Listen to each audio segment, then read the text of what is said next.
todos. Amém. Bem-vindos à Casa de Jesus. Hoje aqui numa configuração mais alta e num trabalho diferente daquele que eu costumo trazer. Mas também é interessante. Falar de Francisco Cândido Xavier não é fácil. Foi um grande espírito. Trouxe-nos inúmeros trabalhos psicografados. Ajudou centenas, se não milhares de pessoas.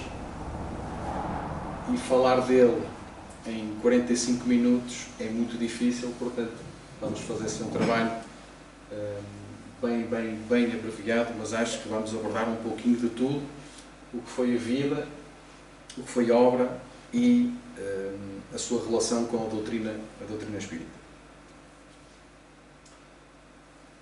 Temos o nascimento. Francisco Cândido Xavier, mais tarde conhecido por Chico Xavier, nasce em Pedro Leopoldo, numa modesta cidade de Minas Gerais, no Brasil, a 2 de abril de 1910. Desde os 4 anos de idade, o menino Chico teve a sua vida assinalada por singulares manifestações. O seu pai chegou inclusive a crer que o seu verdadeiro filho havia sido trocado. Dizia até que era estranho, o filho era um pouco estranho. Portanto, aqui começamos a perceber que logo de tenra idade, Chico tinha uma apetência para o mundo espiritual, sendo que esse seria o início depois de toda aquela obra enorme que nós conhecemos, e que foi essa a sua missão que trouxe. E vamos ver aqui mais à frente. Portanto, ele tinha uma formação parecida com a nossa, uma formação católica, sendo que na altura ele orava com extrema devoção, conforme a mãe, Maria João de Deus, o tinha ensinado. Mãe essa que depois, aos 5 anos, partira, que o deixou órfão, sendo que para ele foi uma grande perda, até porque depois passou também por algumas provas muito grandes, em termos até de sofrimento, que também vamos ver abordar já a seguir. Dentro desses grandes conflitos e extremas dificuldades, Chico Xavier ia crescendo, sendo puro e sempre bom, incapaz de uma palavra obscena, de um gesto de desobediência. As sombras amigas, porém, não o deixavam. Portanto, já nessa altura ele conseguia ver aqueles que já tinham partido, não tinham corpo, mas que o acompanhavam, que ele via com frequência. Mas é de notar aqui logo o primeiro ponto importante, que é, aos 5 anos, deixar aqui abordado que era sempre puro e sempre bom e incapaz de uma palavra obscena. Estes 5 anos não aparecem aqui só por acaso. Nós costumamos dizer, existe aquele provérbio que é de pequenino que se torce pepino. Portanto, é também a necessidade, e nós abordamos aqui com alguma frequência, de nós estarmos atentos aos nossos filhos em tenra idade, porque é em tenra idade que se corrige coisas que ele traz de outras vidas, mas para isso requer atenção da parte dos pais. Coisa que hoje em dia, infelizmente, tendo em conta as novas tecnologias, é mais fácil empurrar um telemóvel do que propriamente brincar com a criança, perceber quais são as suas tendências, corrigir quando assim é necessário. Não quer dizer com isto que eu faça tudo aquilo que estou aqui a dizer, mas tendo sempre que posso, tendo em conta às vezes a dificuldade de horários que eu tenho, estar muito atento aos filhos que tenho. Primeiro, que são completamente diferentes um com o outro, e aqui são uma parte para partilhar com vocês. Eu tenho um que é extremamente calmo, a gente até se esquecia dele quando era pequenino, porque nunca deu trabalho, nunca partiu nada, nunca tirou nada a ninguém, nunca roubou nada, nunca deu trabalho. Hoje não dá, continua a ser calmo demais, sempre que a gente combina horas ele chega atrasado, não, é tudo muito devagar. Já a minha filha é exatamente o inverso. Tem pressa demais, é toda a pressa, que é tudo para ontem, pronto. Tem uma energia diferente. Tem outras tendências. E é essas que nós, enquanto pais, enquanto nos encontramos aqui ao caminho, temos a obrigação de ir trabalhando. No caso do Chico, que é isto que interessa, ele sempre teve a tendência sempre pura, bom, incapaz de palavras obscenas e não era desobediente. Tendência que ele tinha, que trazia, não é? Aquilo que trazemos na mochila, como eu digo muitas vezes. Com a morte também, com todas as dificuldades financeiras, e porque eram 8 os irmãos de Chico, mais tarde cresce mais 5, o pai viu-se na obrigação de distribuir os seus filhos por dia entre amigos e familiares. Ao Chico Xavier coube-lhe a sua madrinha, que o maltratou por vezes de forma violenta, sem causa aparente. O aparente aqui está entre aspas, porque acho que todos nós conhecemos a história, pelo menos já vimos o filme do Chico Xavier, ou temos uma ideia.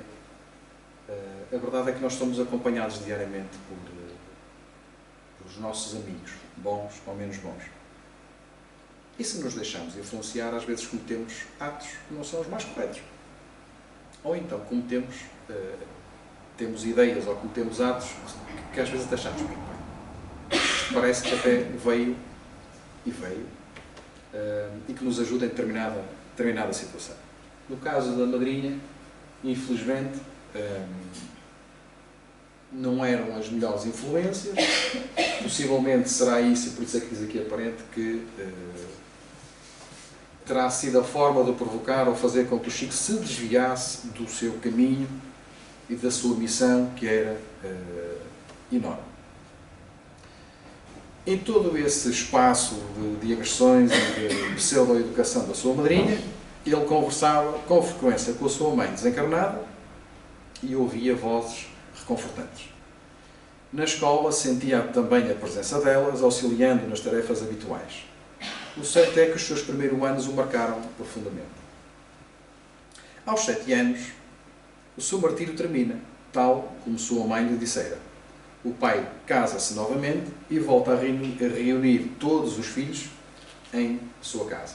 Essa foi também uma das condições que a madrasta de Chico tinha colocado ao pai, que era, sim senhor, eu caso, mas para isso vamos reunir então os filhos todos, sendo que depois cresceram mais alguns.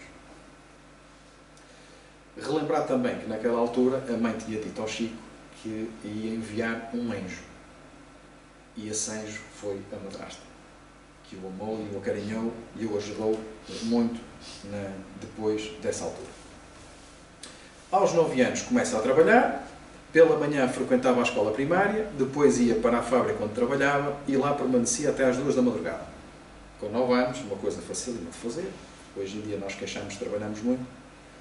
Antigamente, lembro-me dos meus bisavós, levantavam-se cedíssimo para ir para o campo, trabalhavam quase de sol a sol e não reclamavam.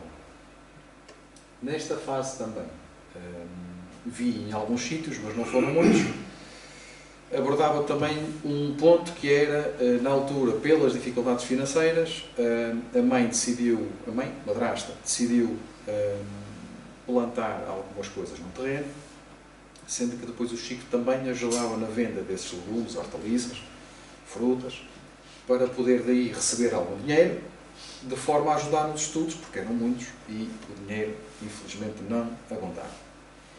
Em 1927, uma das suas irmãs adoece e um casal espírita vizinho reúne-se com os seus familiares. Assim tem o seu primeiro contacto com a doutrina espírita. Isto está na fonte que eu fui buscar, fala na doença da irmã. Não consegui ver exatamente qual era o tipo de doença, mas se foi necessário que os vizinhos, que eram espíritas, se reunissem, algo teria a ver com isso. Procurei por muitos locais, não há menção disso. Existe menção de outras doenças de outros irmãos. Nesta não fala, mas acredito que seja isso.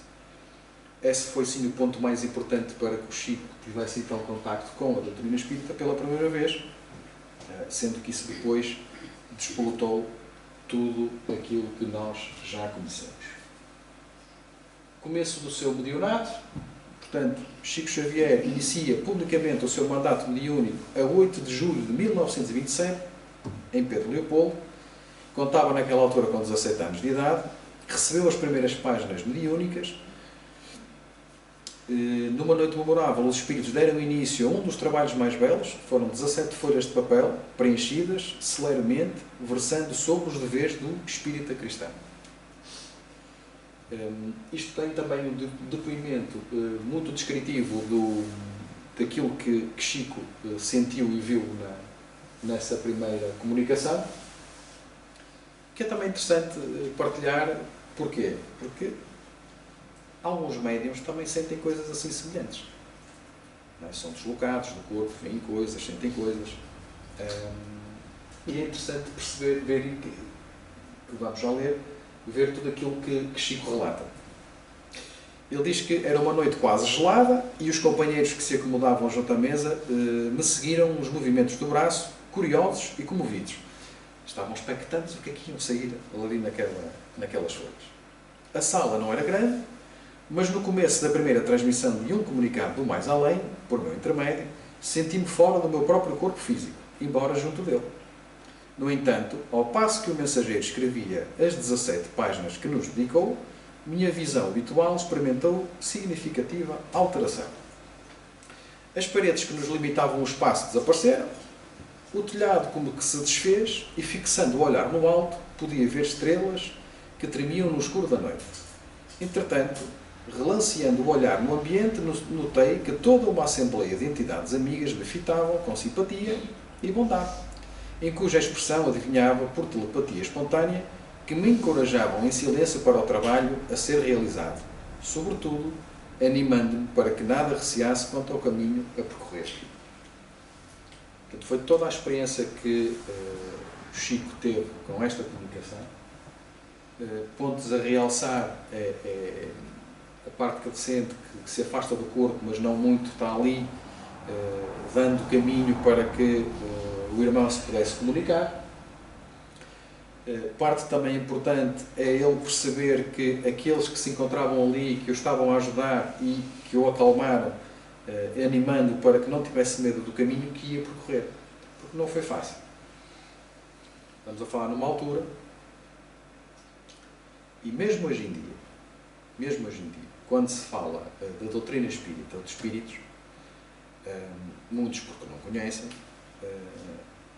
vou contar um episódio e vocês vão já perceber que é engraçado. Esse senhor já partiu. Eu tinha um cliente, ocorreu agora assim de repente. O senhor pertencia a uma religião qualquer, também não interessa. E uma vez, como nós falámos muitas vezes assim, sem querer, de Deus, de Jesus, ele um dia perguntou: qual é a sua religião? E eu comecei-me a rir. Assim, vou dizer: o senhor já tem alguma idade, não vai entender. Eu sou espírita. E diz ele: e eu vi que ele não percebeu.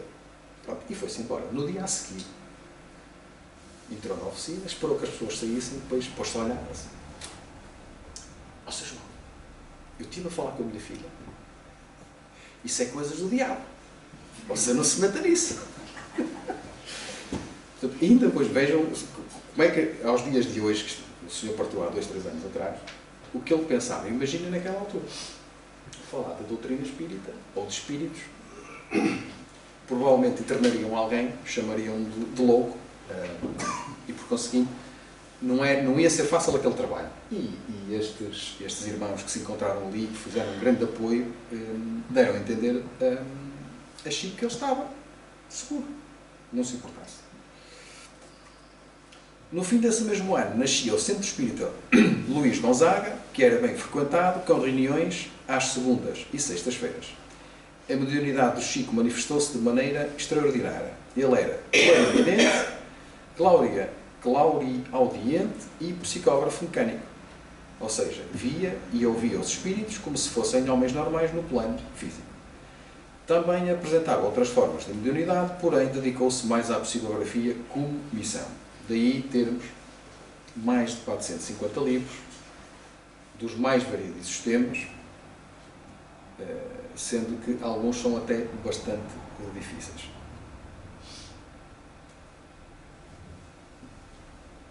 Aquele senhor Emmanuel a gente também conhece, ou não? Então, falar de Chico é falar de Emmanuel.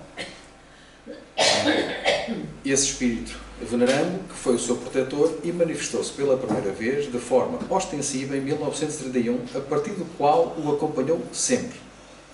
Emmanuel deu duas orientações básicas para o trabalho que deveria desempenhar. Fora de qualquer uma delas, tudo seria malogrado. Eis a primeira. Então ele questiona assim, Chico: você está realmente disposto a trabalhar na mediunidade com Jesus? Ao qual ele responde: sim, se os bons espíritos não me abandonarem. Então Emmanuel diz: não será você desamparado, mas para isso é preciso que você trabalhe, estude e se esforce no bem. E o senhor acha que eu estou em condições de aceitar o compromisso? Diz o Chico. E vamos fazer aqui uma pausa. Quando nós estamos prontos, o trabalho aparece, seja ele qual for. Mas vejam a importância que Emmanuel dá a estas três coisas: trabalho, estudo e esforce no bem. Então nós temos que estudar o bem, trabalhar o bem e esforçarmos para nos mantermos no bem. Essa talvez a parte mais difícil. Porque estudar é fácil, colocar em prática é mais difícil, mantermos-nos nessa linha, eu não digo que é impossível, mas é mesmo muito difícil.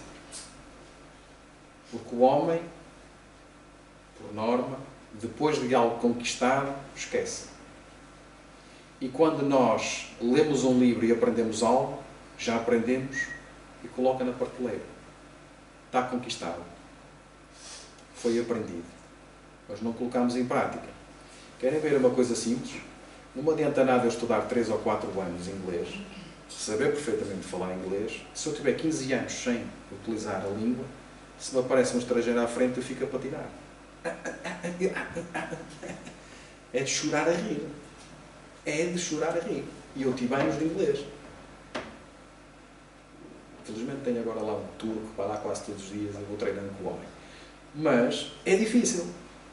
Imaginem isto. Porque é mantermos-nos no bem. E nós somos assaltados diariamente com pensamentos menos corretos, com atitudes menos corretas. Então, como é que nós nos mantemos aqui? É difícil, não é? Por isso é que nós estamos cá, para nos trabalharmos e para melhorarmos. Então, diz Emmanuel, perfeitamente, desde que você procure respeitar os 3 pontos básicos para o serviço. E aqui toda a gente conhece os 3, que é disciplina, disciplina e disciplina. Uma para não esquecer da primeira e a terceira para não esquecer da segunda nem da primeira. E nós somos indisciplinados. Então, a segunda mais importante orientação de Emmanuel para o médium é assim relembrada por Chico. E vejam só a importância que está aqui, porque não parece, mas é de uma importância muito grande. Então ele diz assim: lembro-me de que num dos primeiros contactos comigo, ele me preveniu que pretendia trabalhar ao meu lado por tempo longo, mas que eu deveria, acima de tudo, procurar os ensinamentos de Jesus e as lições de Allan Kardec. E disse mais, que se um dia eu, Emmanuel, algo me aconselhasse que não estivesse de acordo com as palavras de Jesus e de Kardec, que eu devia de permanecer com Jesus e Kardec procurando esquecê-lo. Porquê é que acham que Emmanuel disse isso?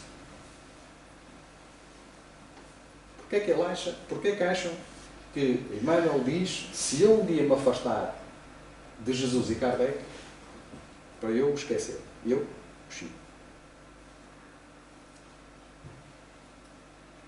Porque nós somos falíveis e corruptíveis. Todos nós. Incluindo ele.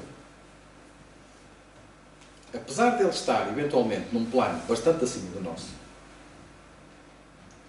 ele é corruptível. E ele pode falir. E a recomendação que ele dá ao Chico é: se eu algum dia te disser alguma coisa que vá contra Jesus e contra Kardec, afasta-te e esquece-te. É porque eu não estou bem.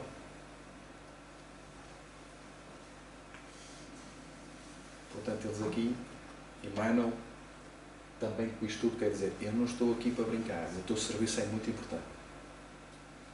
No meio pode acontecer algo, mas tu nunca te podes desviar deste caminho. Produção literária. São mais de 450 livros. Se fôssemos a enumerar todos eles, não saíríamos daqui nem na terça-feira. Mas tem muitos aqui que nós conhecemos. Então, em 1932, publica a FEB o seu primeiro livro, o famoso Parnaso do Além-Túmulo. As obras que psicografou são mais de 450, várias delas traduzidas e publicadas em castelhano, esperanto, francês, inglês, japonês, grego, etc, etc. Eram muitas mais, mas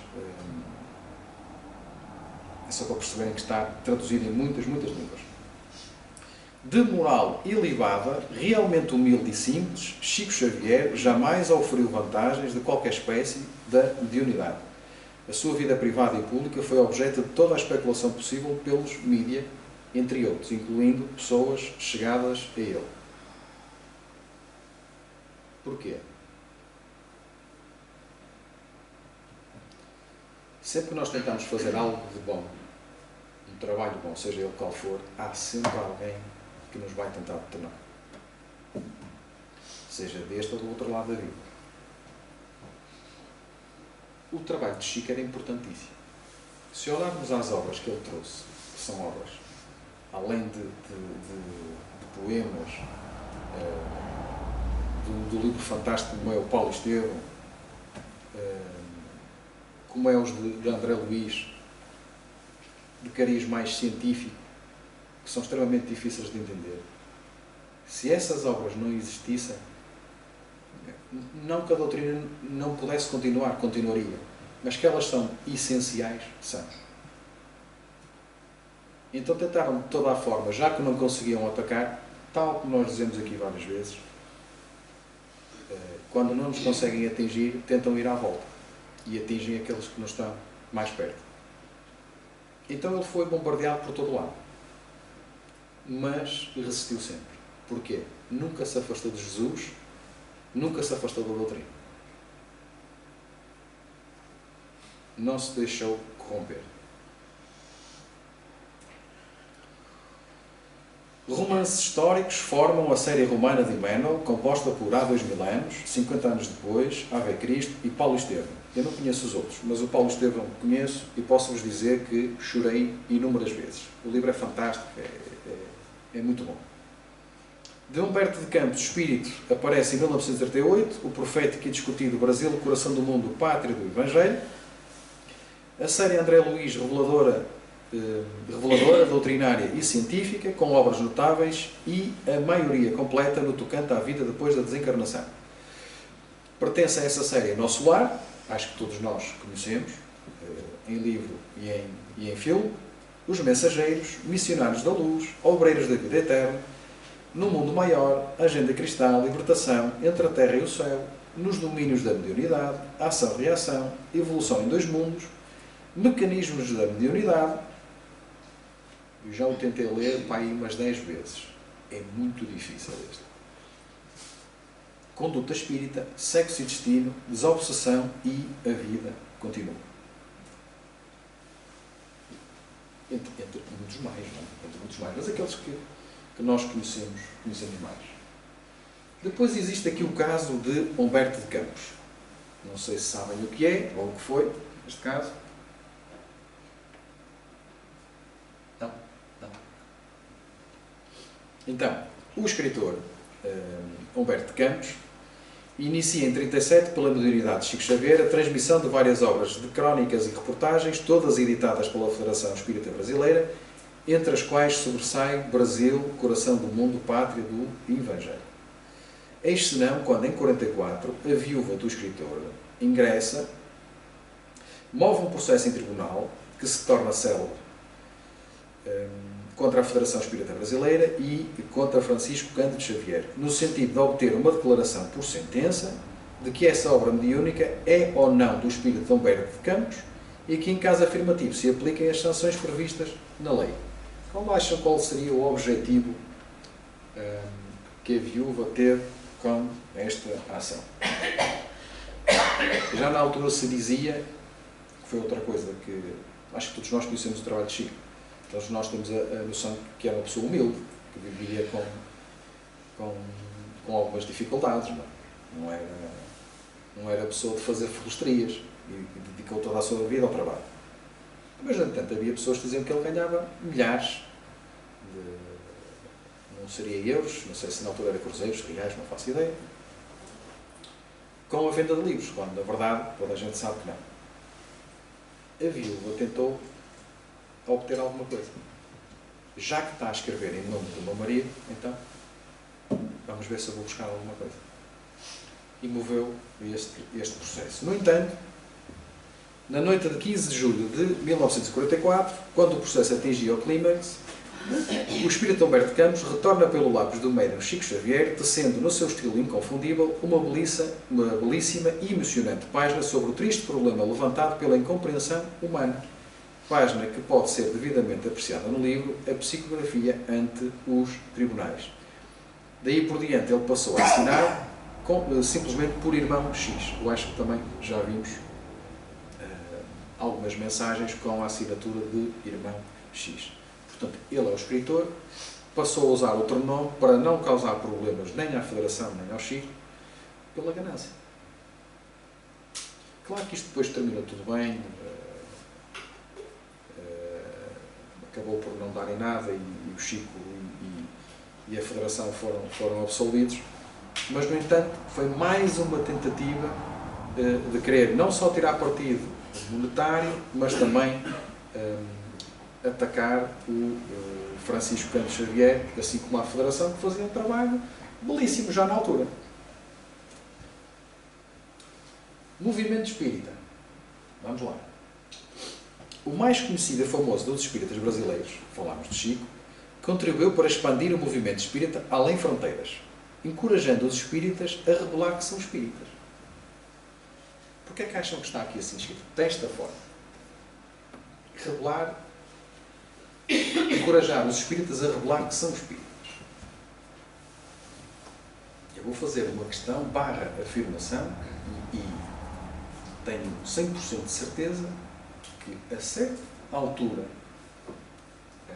nós que somos aqui, como eu digo muitas vezes, aprendizes de espíritas, passamos por isto ou ainda passamos, que é: então qual é a tua religião? É o São Figueiredo. São Figueiredo. Nunca vos aconteceu? Porque a certa altura nós tivemos de vergonha de dizer que éramos espíritas. Por tudo aquilo que podia causar aos outros. Mas aos outros não causa nada. Causa em nós não ter coragem e afirmar que seguimos uma doutrina, que sabemos que é consoladora, que nos ajuda e nos dá ferramentas para a nossa vida, e que mesmo assim, no momento em que nós podemos, não digo gritar com os pulmões bem abertos, mas dizer e admitir que somos espíritas.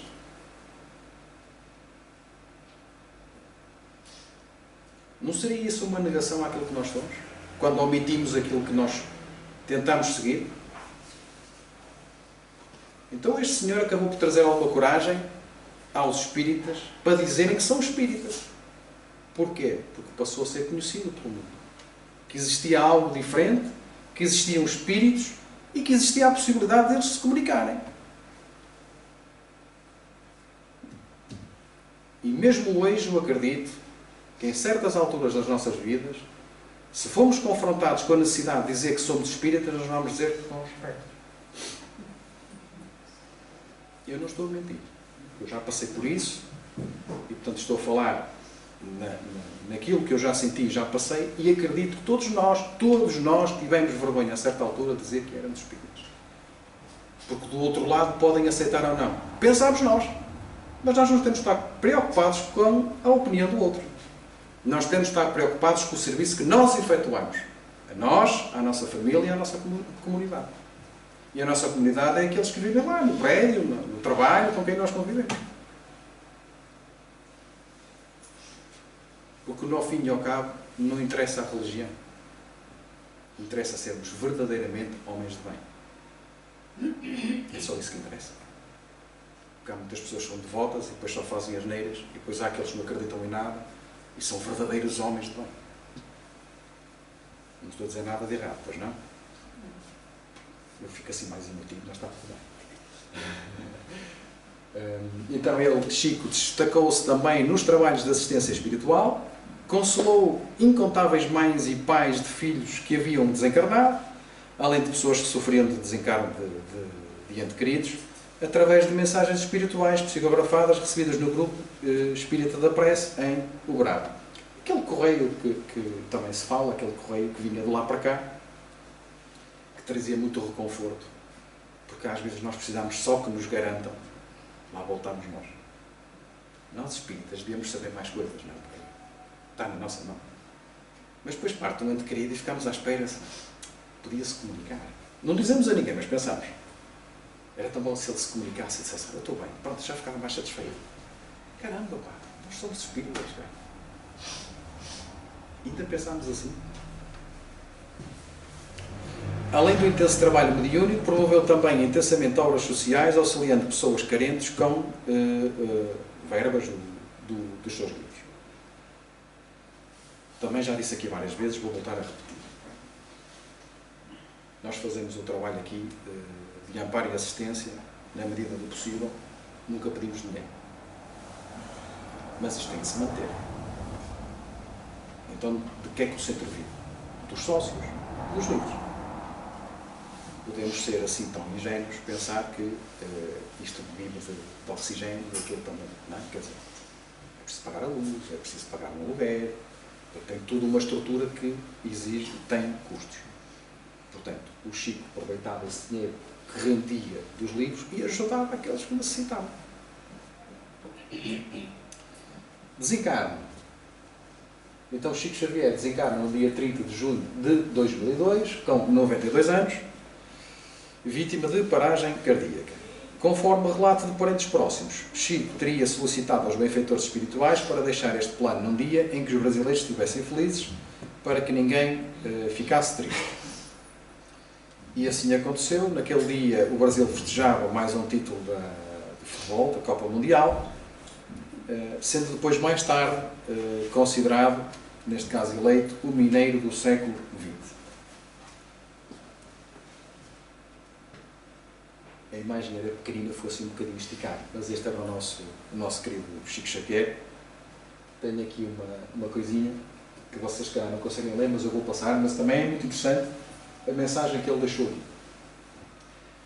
Se nós pudéssemos colocar uma legenda na frente de cada conjunto residencial, de cada cidade, de cada aldeia, de cada metrópole, de cada grande capital do progresso humano, se nós pudéssemos e tivéssemos bastante autoridade para isso, escolheríamos aquela frase de Nosso Senhor Jesus Cristo, quando Ele nos disse, amai-vos uns aos outros como eu vos amo. Com toda a sua simplicidade, com toda a grandeza, embora ele nunca se tenha agigantado, portanto, manteve-se sempre humilde. Sempre que chegava lá alguém que o cumprimentava, ele beijava a mão. Gostaria de o ter conhecido, não tive essa possibilidade. Mas, com certeza, foi uma das peças fundamentais para, não só para a literatura, mas também para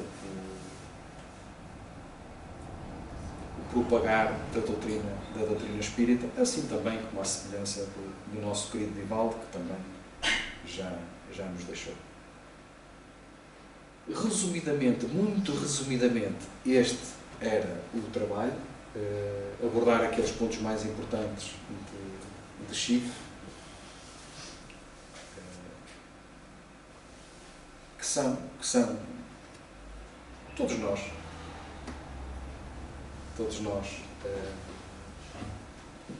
que conhecem as obras e que imaginam que um dia poderíamos ser um Chico, não é? Isso era tão bom, não é? Mas temos aqui um exemplo para as nossas vidas. Nunca abandonou a doutrina, nunca abandonou Jesus, nunca saiu do seu rumo. E, tomando isso como exemplo, aquilo que com certeza ele pediria para todos nós era que nós pudéssemos realmente estudar, colocar em prática e nunca sair do bem. Creio que essa é a mensagem que fica deste trabalho, porque, de facto, senão nós andamos só aqui no entra e sai, ouvimos palestras, lemos um librito ao outro, tomamos um passe e, ao fim e ao cabo, se não formos capazes de ter a coragem, a capacidade de aceitar muitas vezes aquilo que nos acontece, que nem sempre é bom, mas que é necessário e que muitas das vezes são ensinamentos para a nossa vida, seja situações financeiras, seja até situações de doença, nossa ou familiar, é sempre, e é o que fica, repetindo, nós nunca perdermos a fé em Jesus. Nunca perder a capacidade de acreditar e saber que os bons amigos se encontram sempre connosco. Nunca perder a fé naquele que nos acompanha diariamente, que é o nosso Espírito Guardião. Sendo que, na maior parte das vezes, nós não temos a calma, a serenidade, a capacidade de querer ouvi-lo. E quando o mal acontece, quando nós caímos, como eu dizia, porque nós somos falíveis, nós somos corruptíveis, e depois, quando friamente temos noção, ou tomamos noção daquilo que fizemos, pensamos,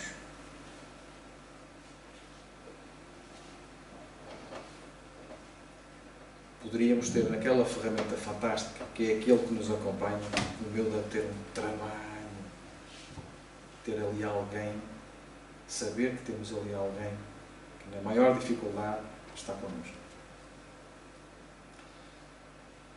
Peço desculpa só por este apontamento final. Este era o trabalho, como disse, e se depois tiverem alguma questão no final que eu possa responder. A bibliografia são estes dois locais. Um é os traços biográficos de Chico Xavier. Aquele documento que está em cima é na altura, biografia de Chico Xavier, ainda ele estava vivo. Mas está na FEB, é talvez, se calhar, uma das referências mais exatas daquilo que ele passou, não é? por todo o seu percurso de vida. E, na curiosidade, procurem, porque vão encontrar e vão gostar. Então, assim sendo, eu convidava a todos a fazermos a prece.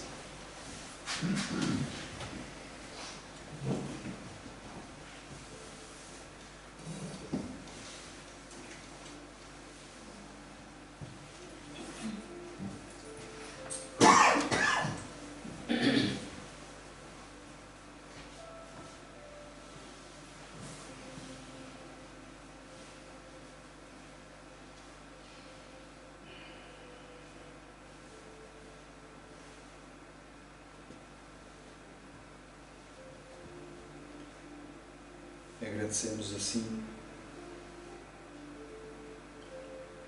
ao nosso Mestre Jesus por todo o amparo nesta noite, a todos aqueles que aqui se encontram deste e do outro lado da vida,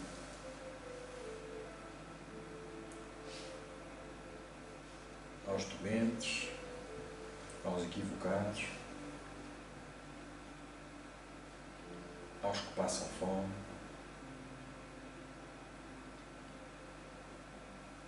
aos que se encontram nos locais de guerra,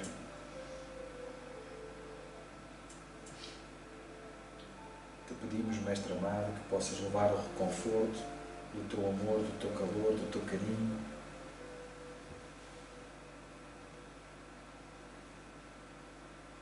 que as tuas palavras um dia possam nunca ser esquecidas e que possamos, Senhor, realmente amar-nos uns aos outros como Tu nos amaste, de forma incondicional, sem questões, sem apontar de dedos. Senhor,